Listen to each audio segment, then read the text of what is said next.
এটার পিছনে একটা বৈজ্ঞানিক ব্যাখ্যা আছে।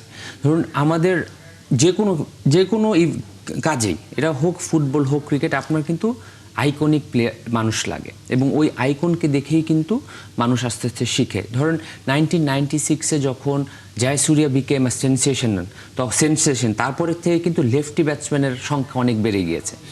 ধরুন মাশরাফিকে দেখে অনেকে ফাস্ট বোলার হয়েছে, সাকিবকে দেখে অনেকে লেফট আর্ম স্পিনার হয়েছে, তামিমকে দেখে অনেকে বাঁহাতি হয়েছে। একটা বিষয় প্রায় আমি আসলে প্রশ্নটা করে থাকি যে বাংলাদেশের বয়সভিত্তিক দল, বাংলাদেশ নারী দল এবং বাংলাদেশের সিনিয়র ক্রিকেট টিম, সবখানেই আমরা একটা জিনিস কমন পাই যে লেগ স্পিনে স্পেশাল একটা দুর্বলতা বাংলাদেশের ব্যাটসম্যানদের ভিতরে রয়েছে।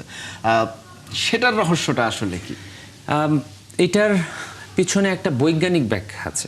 ধরুন আমাদের যে কোনো কাজেই, এটা হোক ফুটবল হোক ক্রিকেট, আপনার কিন্তু আইকনিক প্লেয়ার মানুষ লাগে এবং ওই আইকনকে দেখেই কিন্তু মানুষ আস্তে আস্তে শিখে। ধরুন 1996-এ যখন জয়সূর্য বিকেম আ সেন্সেশন, তারপরের থেকে কিন্তু লেফটি ব্যাটসম্যানের সংখ্যা অনেক বেড়ে গিয়েছে।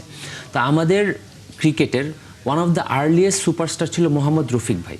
তো ওনাকে দেখে কিন্তু অনেক প্লেয়ার লেফট আর্ম স্পিন করতে আগ্রহী হয়েছিলেন এবং আমাদের যেহেতু রাইটি ব্যাটসম্যান বেশি ছিল, 96-এর রাইটি ব্যাটসম্যানের সংখ্যা বেশি ছিল, তো তার এগেনস্টে লেফট আর্ম স্পিনাররা অনেক বেশি সাকসেসফুল হতো। তো এই জন্য একটা টিম 2-3টা করে লেফট আর্ম স্পিনার খেলাতো। তো ওই কারণে লেগ স্পিনাররা খুব বেশি বেড়ে উঠতে পারে নাই।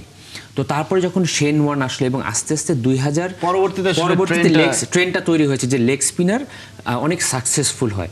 তো আপনি যখন আইকন থাকবে না একটা দেশে, যেমন মাশরাফিকে দেখে অনেকে ফাস্ট বোলার হয়েছে, সাকিবকে দেখে অনেকে লেফট আর্ম স্পিনার হয়েছে, তামিমকে দেখে অনেকে বাঁহাতি হয়েছে।